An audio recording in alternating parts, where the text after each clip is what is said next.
right, guys. Welcome to episode 5 of Goldwave podcast.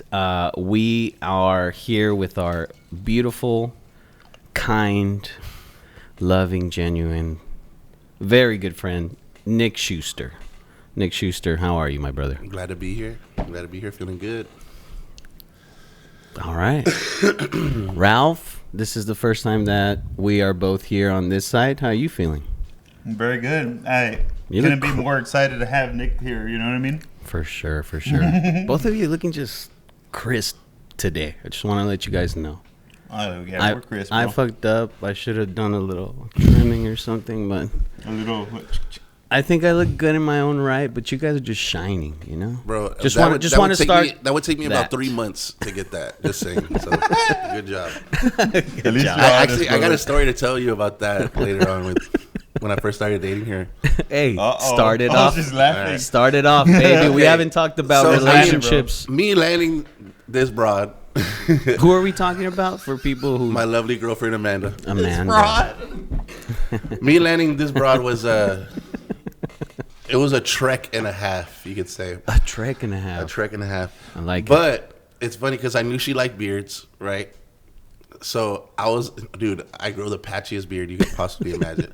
I don't even think it How long? constitutes as a beard at that point. Couple weeks? Dude, I grew this bitch out for like a month. Okay. And I would show up and I would like, on the way to her crib, I'd be looking at myself in the mirror. I'd be like, hey, it's looking pretty good. Yeah. But you have it at one angle. So you see like the patch down here.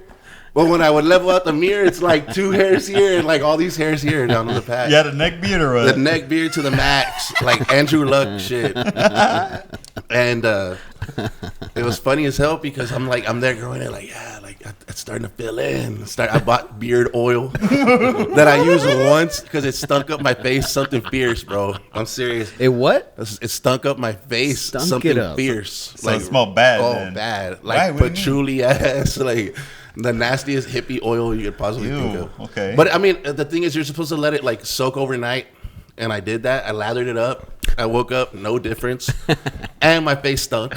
So that was like. No. So anyway, I'm like showing up to her house. I'm like trying to hit on her in like subtle ways, not so subtle, right? And later on, after we got together, I was like, yeah, I was trying to grow out my beard for you. And she's like, is that why I saw those like 3 strands up in it? And she's like, I even looked over and I was like, he's growing that out for me, right? Dude, that's awesome. Now, how did you know this?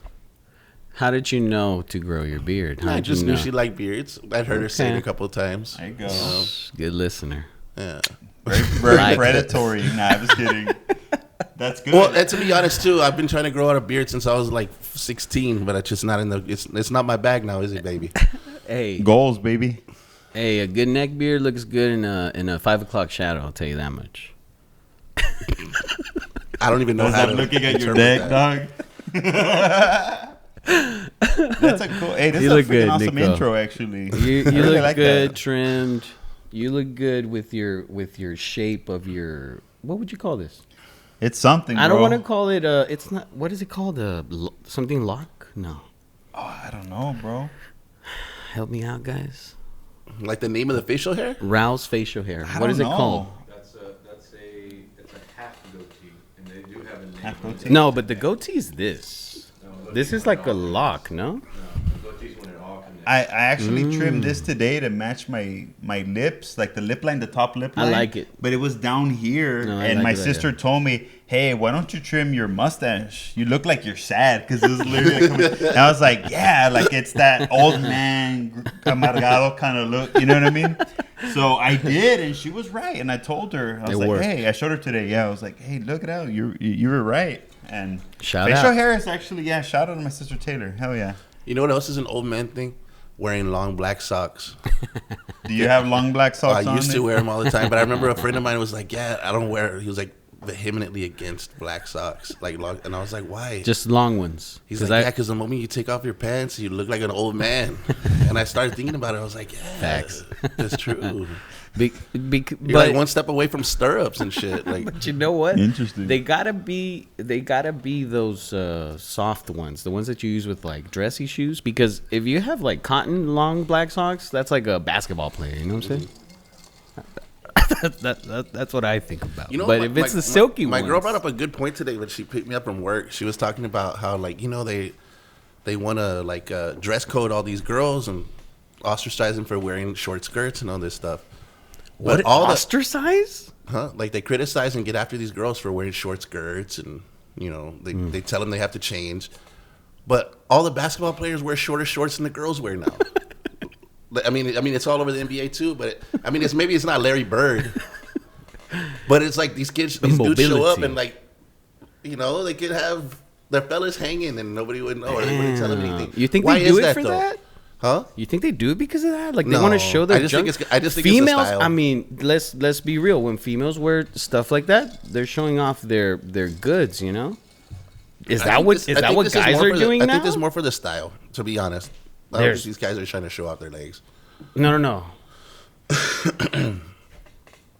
Okay, I was talking about junk, but if we're talking about legs, I don't know. yeah, I don't think guys are. Well, there's guys that are proud of balls their are legs. not the best thing to look at anyway. The package. You know what I'm saying? For sure, dude. You know what I mean? Well, you know, That's albatross as stuff, tight as we dog. all were wearing our jeans back then, I'm sure it wasn't exclusive to the stage. I'm just saying. Tight All jeans, the skater baby. stuff. What kind of people would you hang out with in high school? Dude, I was a nomad. Like, I would hang out with everybody. Me too. And everybody. Yeah. I mean, I had my core group of friends that were like the quirky film buffs that I would like eat lunch with, and then the next couple of days I would just, I don't know, I was literally all over the place. Like, You know, the I remember, cholos. like, you know, all those movies that Nah, not kind the of cholos. satirize or they stereotype the high school experience. I remember watching those growing up and being like, I don't see that. I really don't see that. Yeah. You don't really see that as much anymore either. Like first-hand experience. It's just a bunch of chaos now. I mean, and also, and I hate to beat the dead horse with this, but it's like the COVID really did kind of fuck up. In the sense And of, and more so than academically, just social. And it's very obvious too. Like when I'm issuing group work, to get kids to work together is like the hardest thing ever. Because back in the day, it'd be like the ones go with the ones, the two, and you just commingle. Or most of the kids would. Now it's just like placing kids like in no man's land. They're looking around like, what do we do? What do we do? Like the social skills are completely out of the window. and Interesting. just for our viewers who don't know, can you just tell them where you teach? What do you teach? Yeah, I'm an English teacher, English 1 teacher. I teach freshman English. How long have you been doing that? This is my second full year, but I started midway. So this is like 2.5 years. 2.5? Oh, Yeah. okay, cool, man. Yeah, definitely the hardest year I've had so far, though, and it's only like. You feel like it's only going to get harder? Yeah. It's because the standardized testing, man, it's full court press on you all year long. Like, for some reason, last year, I guess the administrator that I had above me was like less intense about it. Like she was hardcore, but she was like, no, cover it over the year. Don't force to get it down their throats because they're going to burn out and they're going to turn on you, which I would too. Like if I was getting benchmarked every 3 weeks, like they were. Oh, for real? Well, sounds terrible. Isn't it because they get more money? Definitely. It's all about money. Right? Yeah. And so one's approach is more of like a realistic approach, right? And this has been something that's been matriculating since 2001 when George Bush signed the No Child Left Behind law. Standardized tests have ruined public education. Everything's wrapped around it, dude. And then And guess what? funding And and guess everything. what? It wasn't done by accident. It was done on purpose. Think tanks, buddy. Think tanks. Look that up. But it's Think tanks. And it also makes me wonder too, like they do all these walkthroughs and observations, but Who does? for all the subjects, like all the administrators and people from the district come and like random people in suits will come in and look in your class, right? But at the same time, it's like if you're done testing and you're in a testing subject, you don't exist to them anymore. They don't come around and check your classes. They don't give a fuck about that part. They don't really care about the classes that don't test. So they're just all up on you, full court pressing all year long for the testing subjects, and once it's over, it's like Later. then cover what you want. But then it's funny because they're like, yeah, but also you need to teach you the test, but you also need to like teach them a novel. It's like, how do I do that when 4 days out of the week you're prepping them for the test? Like, It's very difficult. Yeah. How do you manage to work around that then? Or do you even Or work are you around even able it? to do that? well, last year I was new, so I figured. You just played the game. So I figured, like, hey, I'll assign a novel and we'll read it in class together, and then I'll build all the other stuff around it. But they would be like, well, we don't want them reading novels in class. If you want them to read, they have to read out of class. Like, really, dude? Like, I was an English lit major, and I didn't want to read at home. What makes me think these guys want to do that? Yeah, no kidding. Yeah, same thing with me with like music and stuff like that. Mhm. I wanted to do it at school and just go hard. Yeah, I relate. Very interesting. But I don't know. I really don't want to delve too deep into that, just because it's like, I mean, first off, it's uninteresting, and second of all, No, it's really I not. still want to keep my job. For real. We Cool. love BISD. We love the system, as tricky as it is. I mean, I'll talk about the quirky. Like, because we all played it, you know? We all Yeah. play the system, and one thing I will add before we end with that topic is that it's way different than when we were in high school. Like, we were genuinely challenged. I mean, think about all the novels you read. Think about Hell yeah. even short stories. I remember reading Hills Like White Elephants by Ernest Hemingway. That's not something they would let you read in class nowadays. It's literally talking about, it's a couple having a drink while they're on vacation, and the man is encouraging the wife to have an abortion. They can't talk about that in school anymore. really, I figured now it would be more like, What was that other yeah, one? let's discuss that. Scarlet Letter and all that. Is that in there? Is You that? talking about that? Well, you know, interestingly enough, I talked to Mr. Bannert a lot. You know, Mr. Bannert, Absolutely, Yeah. bro. Ben and Adam Neese's stepdad. Yeah. Well, he's actually really funny, and I did summer school with him. He's just that old teacher that just super nonchalant, like whatever, go with the flow kind of thing, with big ass beard and long hair. Hell yeah. But I asked him, and it's sad too, because I'm an English teacher and I have a major in English lit, but most English teachers, their major in college was either Education, right? education or something completely irrelevant. They just tested out in the subject because they went into education. Now, since I'm an English major, I graduated with an English degree with an emphasis in literature, English lit. They told me that I could only test out in that because I didn't go into education. So I'm isolated. So I could do journalism and stuff too, maybe even theater arts, which is kind of funny, right? Wow. Okay. Shout out, But I Rod. talk to the other English teachers, and I'll be like, yeah, so I'm reading this and that, like thinking that they're going to vibe. Oh, I mean, in the beginning, right? I dipped my toes out of that water real quick, pulled my toes out. But I was like, yeah, so I'm reading this and you gotta that. put 'em in there. And they're like, we don't read. And I'm like, what? You're English teachers. You don't read? And like, what's name modo? And I'm like, wow. No wonder y'all don't read. Well, no wonder you guys don't read novels. you know? Welcome to Deep South Texas, baby.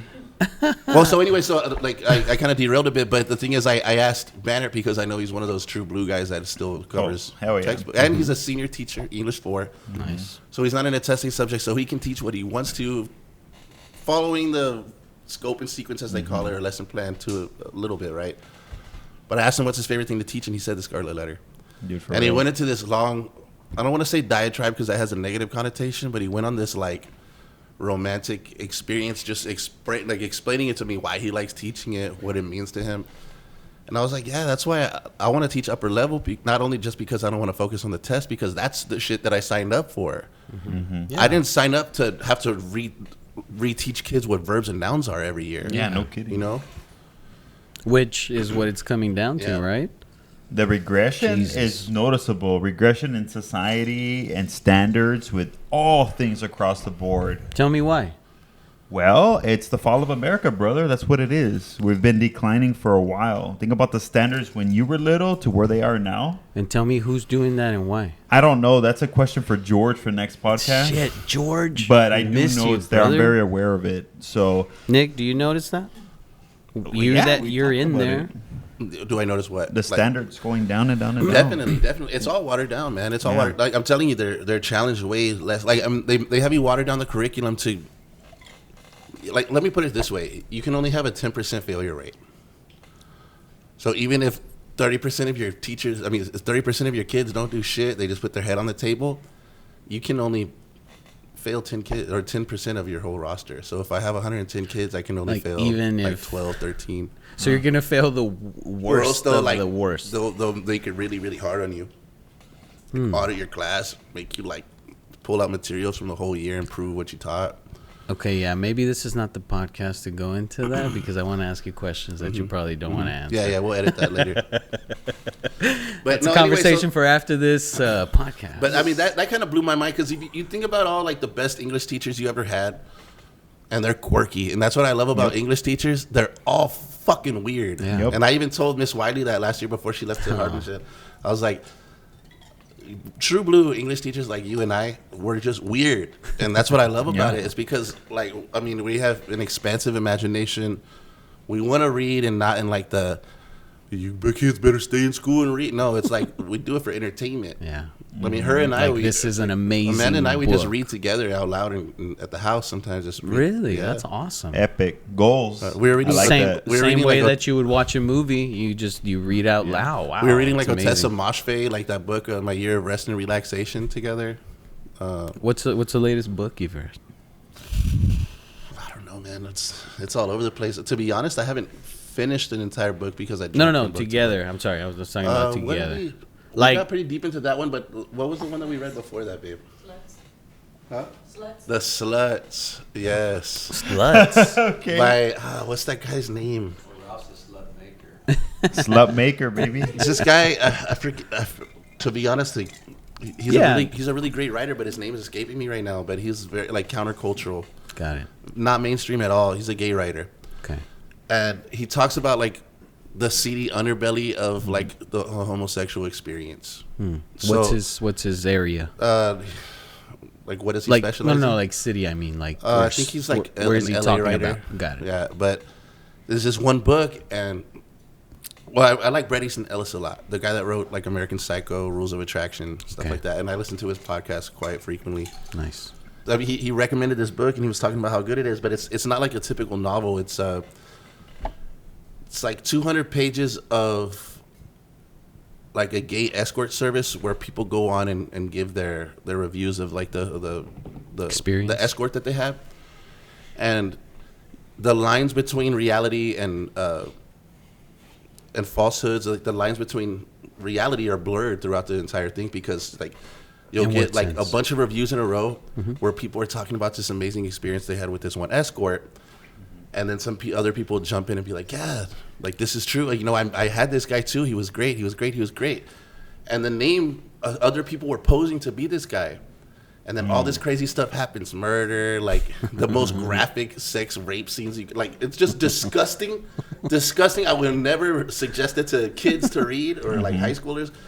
But the fact that he can make such brutalization, like such brutalized scenes, sounds so pretty with just how elegant the English is written. This is awesome. And to frame it through a website, through essentially like a message board, to turn that into a narrative is awesome. So we read it together, and it was one of those things where like every other chapter we're like, what the? And like, no, you read this chapter. You know what I mean? Like, you read it out loud. So You know, one thing that I keep wondering about, I like how we're going really deep into, you know, literature and all that, and I know that's a big passion of yours. I know you to be a musician, you know, and I, in the back of my mind, always think of you first when I think of great vocalists in the Valley. Facts. And I genuinely mean that, and a lot of people feel that. There's just something because of I feel that the love that you have for great literature and poetry, which is singing, you know, where you can sing from your heart. You know what I mean? How long have you been singing, and what's a little bit of a background of when you started music? Because we haven't talked about that yet. So I don't know if I've ever even talked to you guys about this, and I recorded with you guys. But Let's I remember do it. when I first started singing, my grandma had this organ. Like, it was like an electric organ, but it was like really old school. But for the time, it was awesome, right? And it would have like, Yeah. you know, those beats. Oh, yeah. You know, and she would just play. like I think a lot of stuff that she would play is like well, obviously Sinatra, and she liked Rod Stewart a lot. Nice. Just stuff like that. And I would sing along, and I was like in 3rd or 4th grade, and she would tell my mom like, "Hey, this kid, he can sing. Like he can sing." And my mom was like, "Wait, I'll listen to him later." And then she heard me sing one day. She's like, "Wow, he's great! Like what the?" So she put me in choir, like in 4th grade. And you guys remember that singer Billy Gilman? The One Voice Was Heard, that country song. It was like a little kid sang it, right? Okay. And it was in my vocal range because I could sing like I didn't have testicles when I was in 4th grade. You popped them out a little later or something? So my mom found like an instrumental track or something for it, and we had like a family event. It wasn't like a family. It was like my brother's birthday. But Yo, shout out to her for finding that instrumental back in the day. Where'd she search for that? I don't know. Especially back then, right? She awesome. probably Real, bought like right? a single or something, or maybe like a karaoke CD of it. Hell yeah. There you go. Yeah. And it was like my brother's 18th birthday, and a lot of my family was there because we were in Indiana. And she had me sing that song. I remember, like, when I was done, you couldn't hear like a pin drop. It was just silence, and they're like, "What? Like, you need to start making music. Like, you need to like do music." So I just did choir for a long time in middle school. I got like really good at it. I made all district and all that stuff. I mean, the only thing is I never really had a passion for choir. As much as I like to sing, it just, how many songs can you sing in Latin? Gloria in Excelsis Deo with like different, Yeah. It's just for me it was like, I mean, yeah, I like singing, but I'm not into the whole. Did at any point did it feel like practice? Did you think That's why I of didn't like it. That's why I didn't Yeah. like it. Yeah. Oh, yeah. That's how the programs are, like the music programs in grade school. But at for the sure. same time, it's like it's working your vocals. It's working your. Totally, It's dude. all muscles, isn't it? Or Yeah, definitely, especially the diaphragm.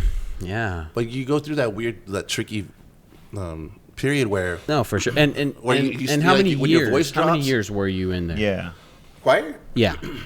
Because that can also burn out. like 9 years. Wow. And my parents would put me like in the choir at church and stuff. Oh wow, you were just all around it. I mean, I do attribute it to like it did give me a stronger voice, and it allowed me to understand the diaphragm and how that works, because you go through that tricky phase where your voice drops, And then so you you're used to can't hitting reach. these high notes, so you're like Yeah. like singing from your throat, right? Uh-huh. So once you learn to just settle down, like, hey, you can still hit those notes, but just use your belly, like breathe in and let it out. I've been practicing that by myself, actually. Singing or just diaphragm work? No, singing the higher register with diaphragm, and you know what I mean? It's really just pushing your gut out. That's it. Yeah. Oh, I Yeah. got Make that, bro. What you telling me? But so basically though, that's what it comes down to, just not forcing your voice and stuff. And I learned a lot of tricks. I attribute to the fact that I learned how to sing well because I did have some really good choir instructors over the years, but I just lost the love for it. Like, I think by my junior year, I stopped doing all district and stuff like that. I was just done with it. So you kind of just hung for it from a thread. Well, when did you start singing with bands and stuff like that? Because that's how I know you. Yeah. Yeah. So 6th grade, I played with Luis Fonserrada. Okay. Shout out. What's that place called? El Hueso. Hueso El del Hueso Fraile. del Fray. Sorry, Luis. But him and Justin Marin, shout out Dallas, Texas. We played in a little 3-piece. We were playing in Luis's garage. So Luis's family knew me since I was like little kid in cargo shorts, thinking I was Mark Hoppus or Tom DeLonge. No way. Yeah, dude. so it was a little 3-piece, bro. I was playing Adrian, his older brother's, what's that shit called? What's that guitar? Sitar? No, it's like an orange, ugly guitar, dude. Ugly guitar. I forgot the name. Washburn. It was like Okay. an orange Washburn. It had like an axe, look, like. Okay. But we in 6th, 7th grade, we were jamming, dude. Like, we were playing the Offspring, Kids Aren't Alright, playing Green Day. Okay. And it's like, I remember even neighbors coming by and be like, hey, like, what are you guys, like 9? Sounds good as hell. So that's how it started, We started jamming, like, we did the talent shows in school, 7th grade, and then 8th grade, Justin and I would do a lot. That's when we got into like the whole emo phase, Taking Back Sunday and stuff. TBS. Wow. And so my freshman year, I started getting into like the New York rock movement stuff, like the Stroke stuff and Interpol, and started diving more into like avant-garde kind of music. All the good stuff, buddy. The complex stuff, yeah. But that's the foundations, really, just playing in middle school. And I'm lucky that I had parents that were like, oh, yeah, go jam. Like, I would, like, well, that was a different time period. And I know I'm saying like a lot. I need to get overdoing that. But, and my parents it was that generation where I could just walk around town. You know, they would trust me, you know, just go jam at different people's houses. I remember occasionally my mom would have people tell her, like, hey, I saw your son walking, skateboarding at 1 a.m, you know? Stuff that you would never happen nowadays, right? And your mom was like, yeah. Well, she wanted to beat my ass, but like she still let me do it, you know? That's crazy. So where does that lead to, you know? Like, we talked, I want to know your band History? Chronicles. Okay. Yes, because you really just gave us your debut into Yeah, it. This little this little three. So the end of my sophomore year, I think I pinned it down to one moment because I was kind of writing by myself. Just guitar and Just guitar, my acoustic. And I ran into Keish. Shout out Austin, Texas. Or wherever he's there now? Texas. I know he's at Texas State, right? Okay. Hey, Keish. So at the end of my sophomore year, I was carrying my guitar, and Keish and I used to jam out a little bit in middle school, and he was like, hey, like, you play still? I was like, yeah, I'm carrying my guitar. And he's like, hey, well, we should jam out. Like, what are you listening to? And I told him the Strokes, and his eyes lit up. You know, real Heck big. yeah. So we started jamming, and we made that. The first band we made together was called Calling Operator, which is hilarious because it was Cappy's band, Hello Emergency. So it was a blatant ripoff. But you know, when you're younger, you just rip things off, and you're like, whatever, it's cool. Everybody does that, bro. It's sort of like stand-up comedians. I don't know if you listen to podcasts with stand-up comedians, but they always talk about the painful years were in the beginning when they're always sounding like their idols. Right? That's how you learn the structure stuff, or you know what I mean.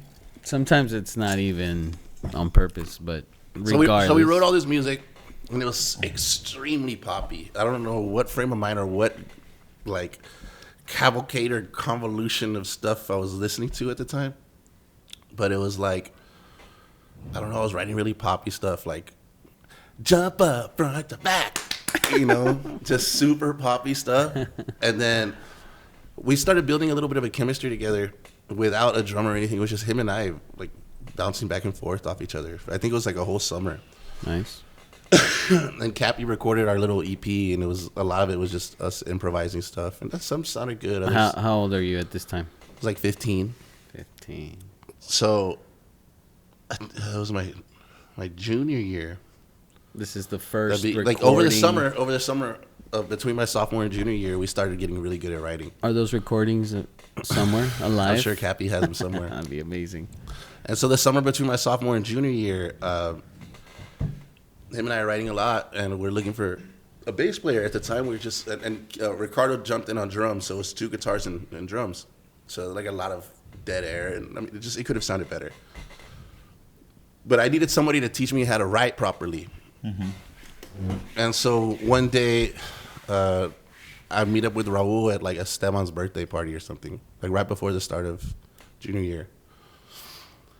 And he had always heard me play. I had a couple classes with him, and he used to be a dick to me, dude. Like, he used to pick on me so bad, like, tease Raul? me. Yeah, dude. He used to just hate on me so bad. Like, and I looked up to him because I knew he was, like, played in bands, and I heard him play bass, and I was always trying to recruit him to, like, write music with.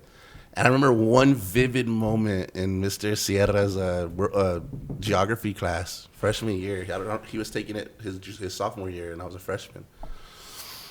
And he had his head on the desk. And I'm like, hey, bro, so I've been writing, and I'm like trying to like pitch him like a song idea, and he picks his head up and he's like, leave me alone, I'm sleeping. And he puts his head back down and goes back to sleep. And I was scared, like not scared that he was gonna kick my ass, but just like devastated, right? Yeah. Because I looked up to him, Yeah, you know, yeah, and sure. then like we would talk a little bit because we were both in choir together.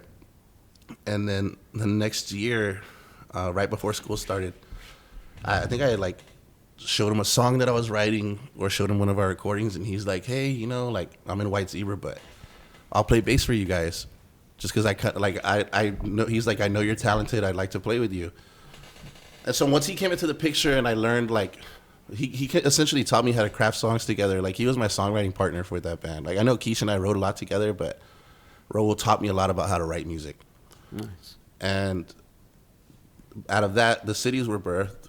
We did a lot of cool stuff. Made some really good songs. Did that for 2 years, and then we went to Austin, played for a couple months, and then that split up. And then between that, I went like a decade without really recording music. I mean, you can attribute that to a lot of things. Mm-hmm. Just, I mean, the time of your life that you're going through. Yeah, but I always had that.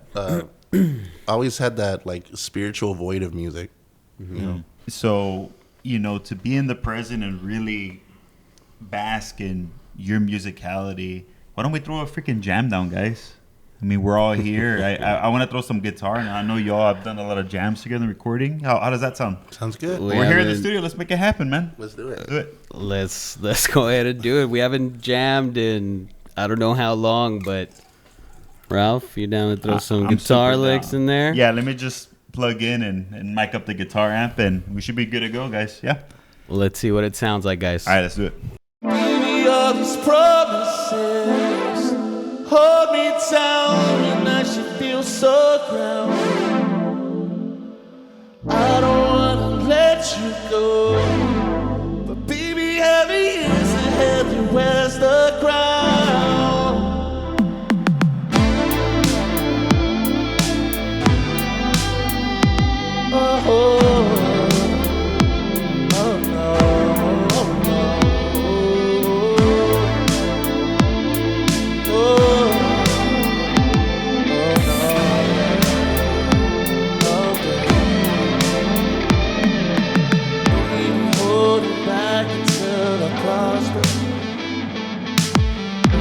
Where I hold it in my mind. Let you go and also from persistence. All these things they rattle in my mind, babe. Would I know by now what I should know by now? Should I hold it by now? But I'm waiting for the age to hold me now. Should I wait in the war? Should I hold it down until I feel surrounded? Maybe all these promises hold me down, and I should feel so grounded. I don't wanna let you go. Heavy is the head that wears the crown. I've been trying to hold it in, I've been trying to hold it in. I don't know if all these things go. You know, I wanna savor all these things so slowly.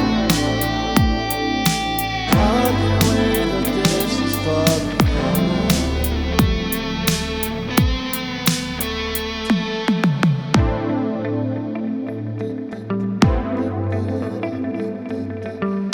Can't let you go right now, but I just wanna hold it, baby. When all of these things they weigh me down, but I'm tryna wait to feel it can't go on.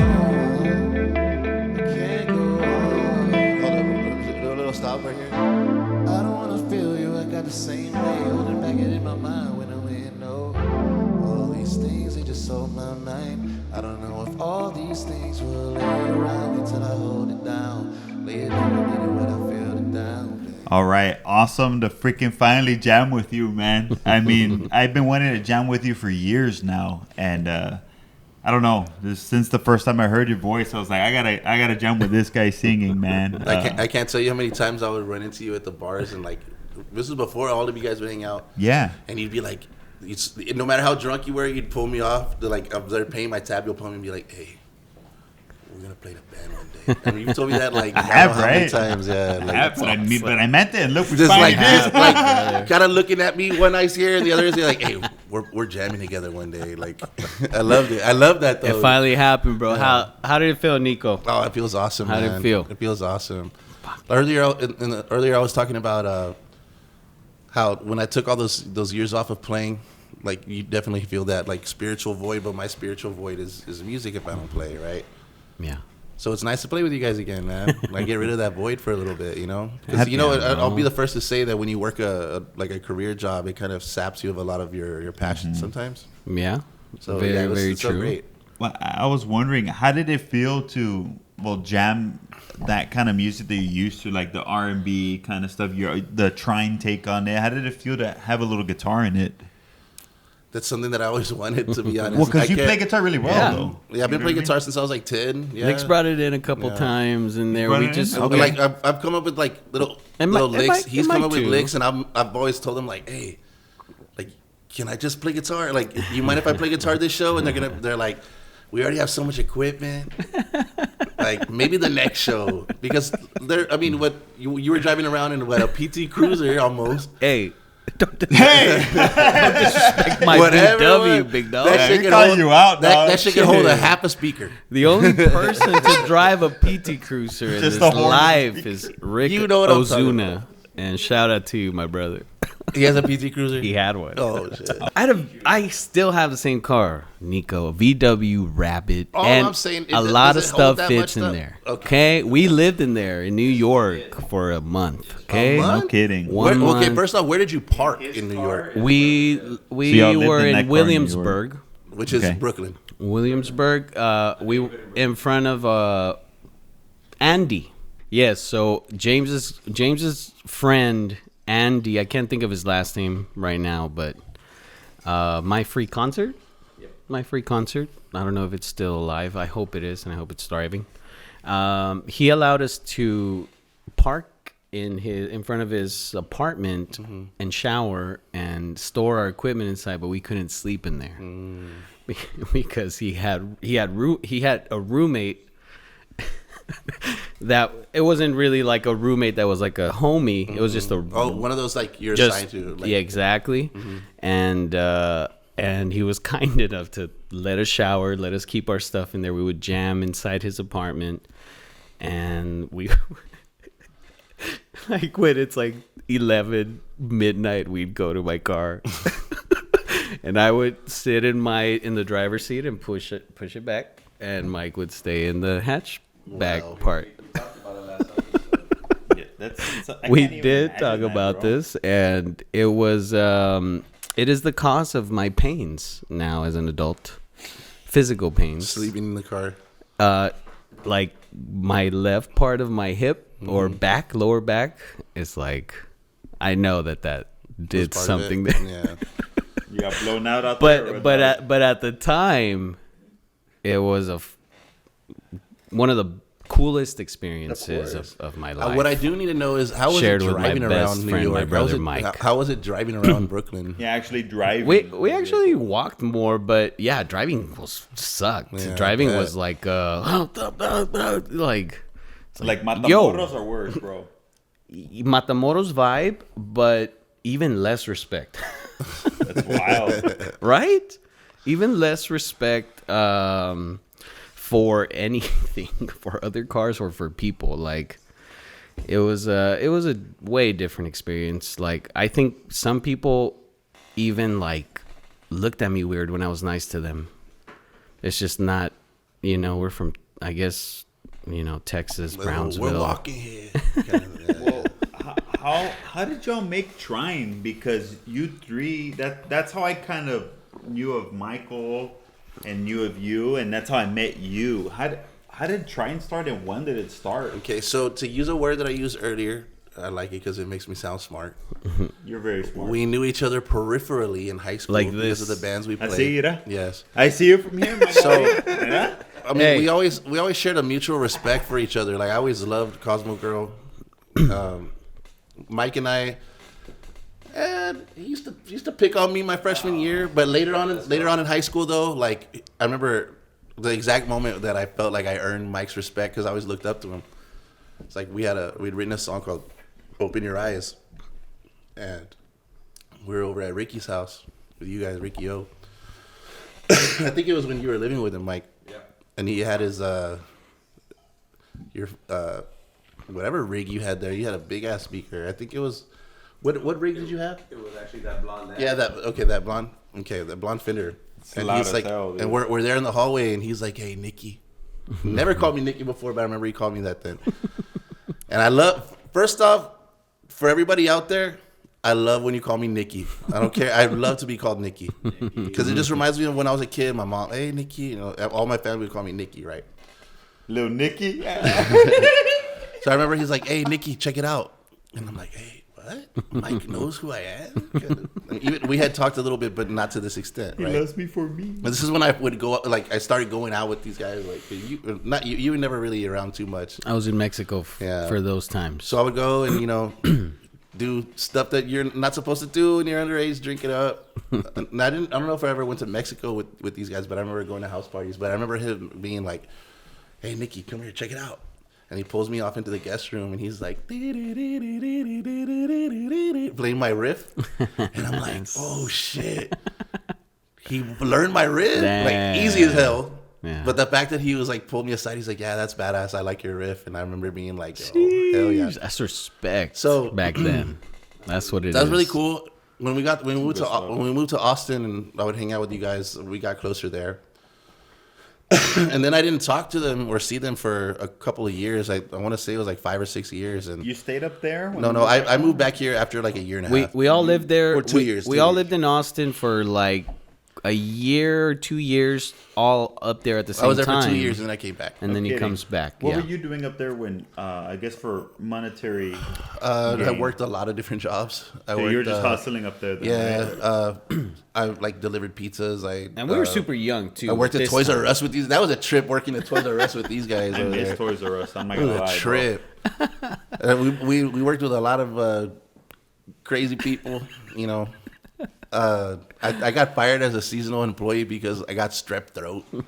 I love When I went, okay, so this is like a whole. I had to fire you. I'm sorry. No, this was before you were in charge. This sucked. I remember this part sucked because we're cool now. Keish, Carter, we're cool now, but they kind of kicked me out. I wasn't really emotionally mature enough to be away from my parents at that age. I had just turned 18, and I just wasn't really ready to be off on my own. Mm-hmm. So I was messy. I would bring people over. Like I was in the mindset where I was like, I'm in my band with these guys, but I wanna meet people from Austin. I wanna meet people that I didn't grow up with. I wanna.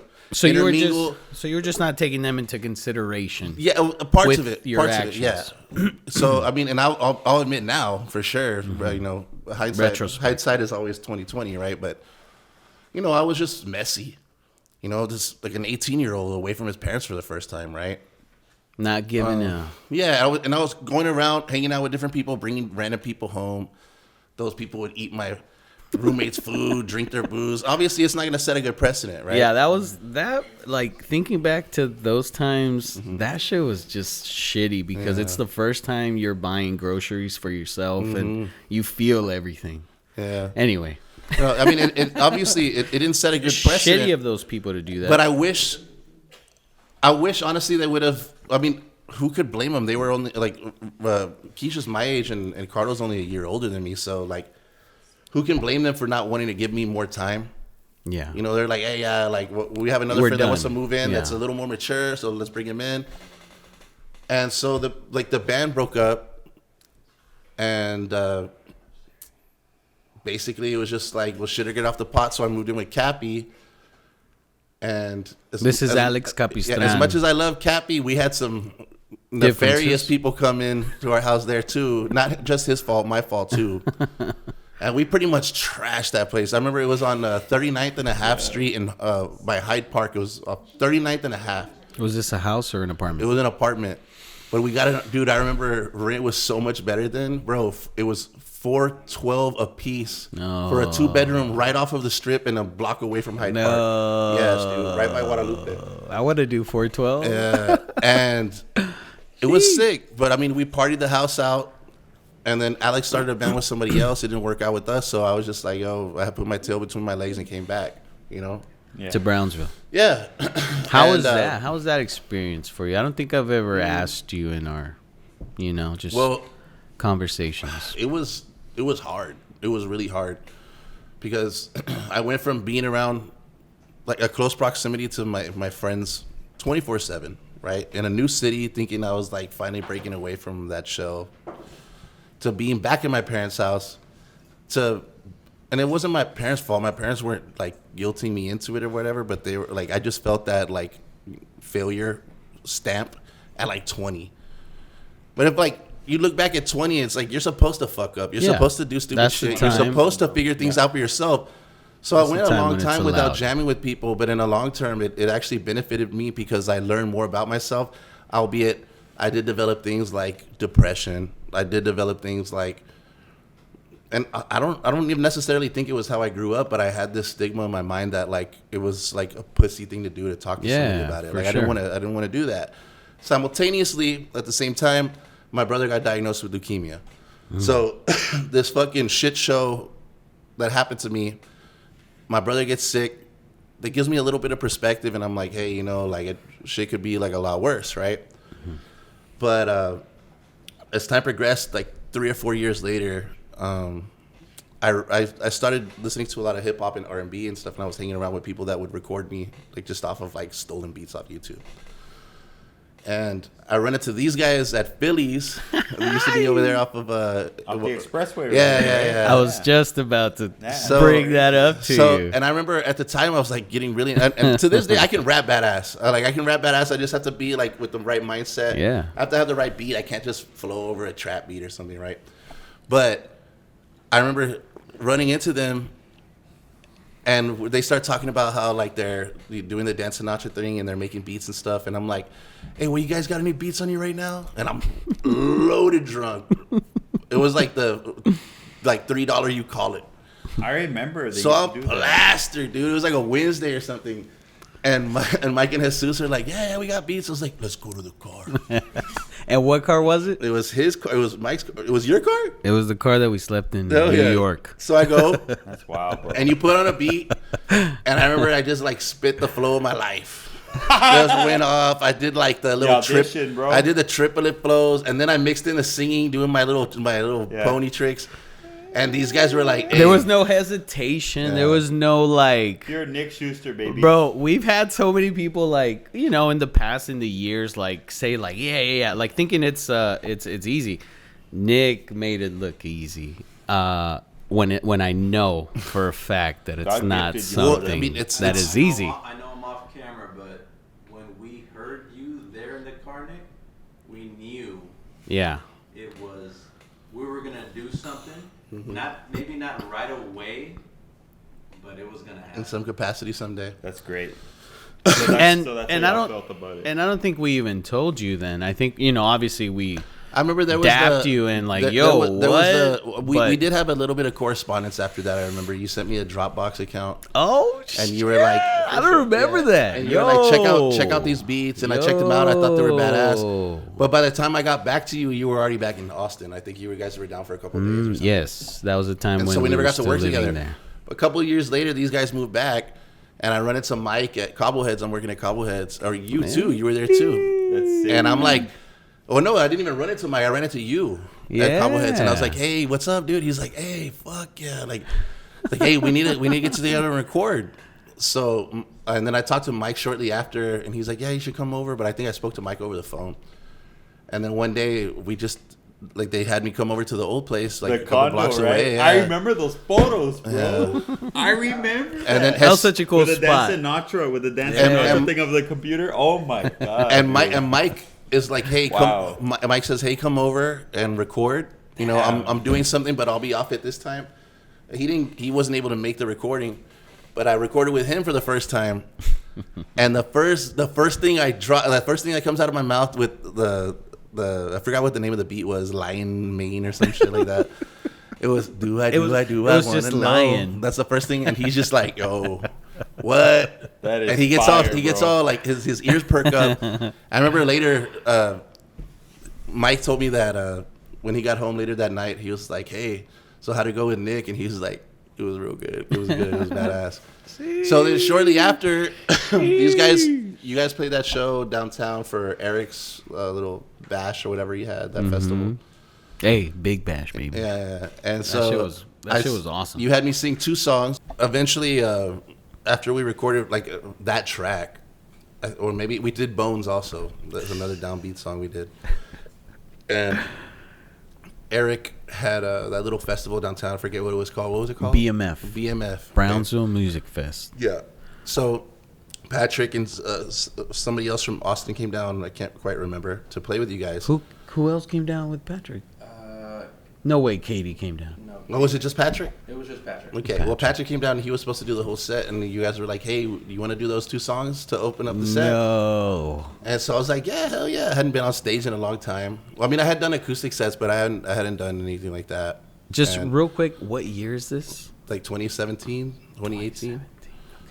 And so we played the set, and I remember, like, I don't know if you guys felt it, but it was definitely like electric. I remember looking at you guys; it was just like, "Whoa, that shit was awesome."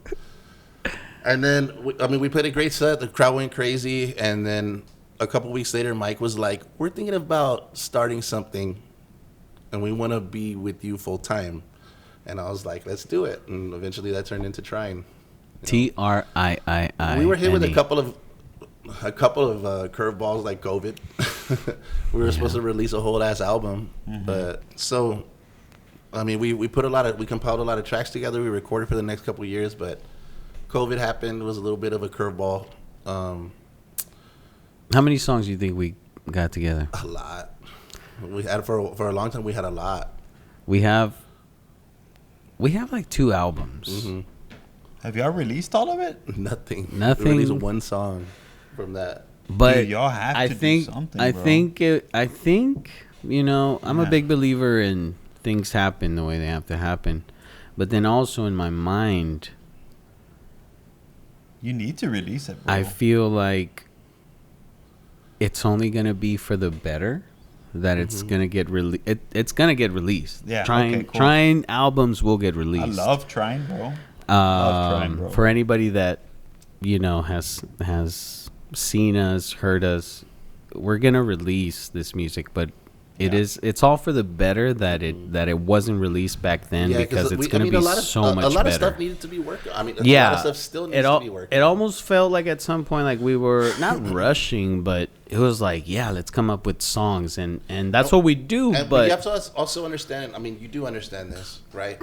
But it was a whole foray into another genre that we've never had any experience with. It was a foray into a genre that we had no experience with, none of us. I mean, to a certain extent, you guys had done like, to be perfectly honest, I would describe the stuff that you guys did or do as like kind of loungy stuff. Definitely. So I mean, it had some sort of comparison to what we were doing, but it was not R&B or hip hop. Yeah. I remember showing up to recording sessions, just jamming Drake on the way over there, like, this is what I gotta do. And then I would start to record and I'd be like, what the fuck? Like, why am I trying to sound like somebody else? And that goes back. There you go. That goes back to the theme of what we were talking about earlier, watching comedian podcasts saying the trials and tribulations or the hard parts of your early career are just knowing that you're trying to sound like somebody else. Which is why the anomaly of like young bands like Arctic Monkeys, they release a classic album at 17 years old. That's why you have to take notice with things like that and be like, yo, like at 16 I was writing jump up front to back, like, like just poppy ass shit. To release a classic album at 17, 18, and as much as I love Drake, right? But not in like an embarrassing way. So I remember when Take Care came out, it's like his classic album. I guess all the hip hop heads would say that that's like his classic record, right?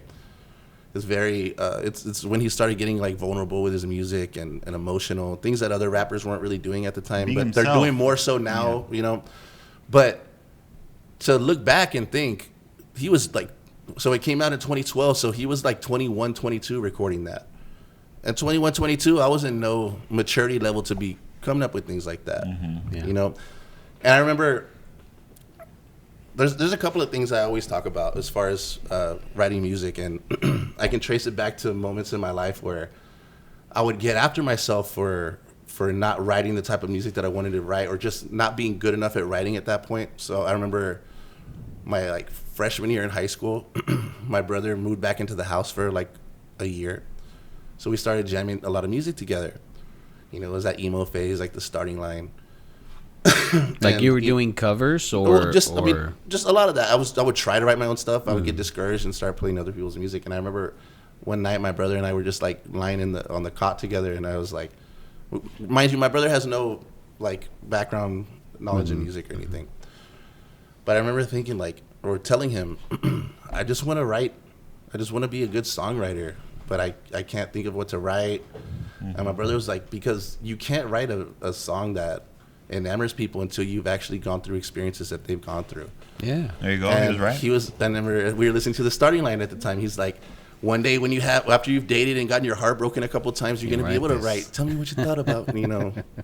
You're going to be able to turn it into That's the starting line? Yeah. Tell me what you thought about when Exactly. you were gone. So I remember when he told me that, it resonated in me so much. It resonated in me so much because I thought, like, yeah, that's true. You know, that you really have to go through a lot of pain to make good records. Not necessarily pain, but experiences. Do you y'all down to hear the first song I ever wrote? Like a little bit about it? Yeah. Yeah. I'm actually gonna add it on my first LP. I wrote this shit when I was a junior in high school. The first true love that I had, and she didn't love me back. It's fucked up. So Unrequited love. Amanda, I'm pretty sure Amanda knows. I'm not even gonna bring her name up. But dude, it's bad. So so I called this song Endeavor. I don't mean to take your spotlight, bro. I would love, because it's related to what we're Yeah, talking about. 100%. Look, in my eyes, this is not an interview. This is a group conversation. I don't want to be. I don't You're right yeah, about that. So the song is called Endeavor because I endeavored her so much because I had never felt those things before. And looking back in hindsight, the depth of those lyrics and how I was feeling and how I conveyed it with those few chords that I chose kind of blows my mind because I'm reworking. I'm going to do a full orchestration and I'm going to get strings on it. I'm going to do MIDI, of course, right? And the sax on there with effects. Like, it's going to be insane. Like, very ballad-like, but, like, really dense and, like, wall of sound. This is like a whole track that It's you going to be wrote? a whole track. I'm working Very the whole thing out. That's the first song I ever wrote. Do you have it recorded? I don't, but I will perform it here. Very cool. We will perform it, but give me like a month and a half, 2 months. We'll do Very it like nice. way later, maybe season 2. Heck so, I mean, like you're saying, a maturity thing. I didn't realize that I actually was mature to express what I was feeling, but I didn't spend enough time doing it. So yeah, I didn't feel like I was mature enough, like you said, to nurture all of that. You know what I'm saying? For sure. So when, I guess to kind of coincide or to piggyback off of that, where I was going to go after that whole talk that I had with my brother when I was younger, about when I moved back from Austin, you talked about how was that experience? How was it? Like, was it hard? Yeah, it was hard. But a lot of it was because I stayed, you know, you're young, you focus nothing about, you don't really put your effort or energy into anybody else but yourself. I was very solipsistic but in a negative way. So what I was doing was I was keeping to myself and I wasn't creating experiences with other people. I could be here, but also go out and meet different people and have different experiences. But instead, I forced myself to be to have solitude, right? To not interact with people. So I took like a year or two off of college. And I remember one day my mom came home from work and I was like, I think I was drinking during the day when she came back from work, right? And she was like, you know, the reason why you can't write music that you want to write is because you're not living. Damn, she told you that? You're existing. Wow. She told you that She told to me, your you're not face. living, you're existing. You are just existing in the world from one day to the next. That's powerful, bro. That's the most powerful thing And so I've after that, I made heard a mother say to their son. I made a valid effort to like go back out in the world and interact with people again after that. She snapped you Yeah, for the better. for sure. Now, okay, we've talked a little bit about the past leading to the present. Now, where's your mind at when it comes to, you know, music, your craft, your work? Like, what are you thinking about? I feel like we haven't really, you know, discussed anything with Trine. It's there, you know. We know we have something there, but it's like where's your mind at? Okay, so I feel like no matter what we do musically, I want it to be with you guys, and I feel like it will be. As far as my work and all that other stuff, I would be lying to you if I didn't go through a day of work and think I'd rather be on the stage. I'd rather be recording. So what I really want to avoid in my life is to think that I need to work the next 30 years at this profession and retire, even though there are some admirable things. I really do enjoy my job, but it's not my passion in life, you know? So I feel like eventually it will sort itself out. But right now, like any other human, especially in the United States, I have student debt. I have bills to pay. So I'm trying to adhere to my obligations, but also in the back of my mind, I'm understanding that ultimately what I want to do is make music. So hopefully hopefully we'll continue to go down that road and it'll sort itself out. But for right now, I'm trying to find a balance between the two. Nico, I love you. This was amazing having you here. We got to do a follow-up. I think, after this jam, this kind of sparked a little inspiration. So we're definitely going to get back to trying. I don't know when. I don't want to say nothing, but we have some amazing stuff that we want to release to anybody that wants to listen. And again, Nick, we love you. Ralph, I love you. Mike, everybody that's here, Amanda. This was lovely. Thank you. I'm so glad one of my favorite bands coming back together. Yeah, thanks for having me, guys. Like, this is really great. I remember when I first saw you guys post something about a podcast, I messaged Mike right away. I was like, a podcast? Why wasn't I invited?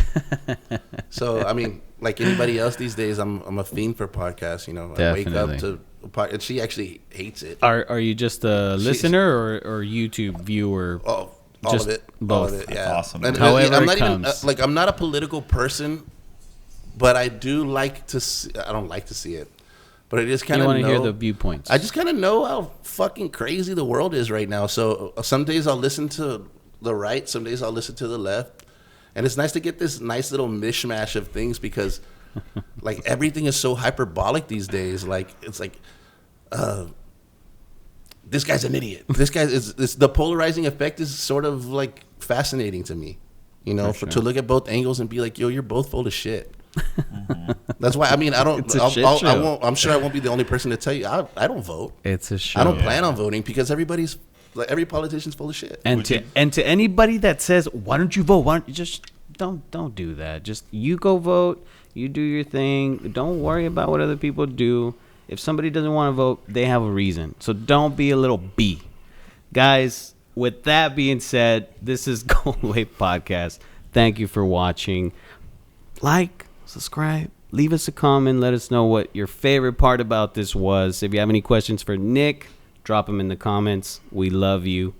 Guys, We'll have you again very soon, Nick. We'll go into some politics and we'll do another jam session, bro. Awesome. I can't Sounds wait great. for it, actually. I can't wait either, guys. Thank you so much for coming, bro. Oh, yeah. You're always welcomed. Thank you. You have a good one. I love you guys.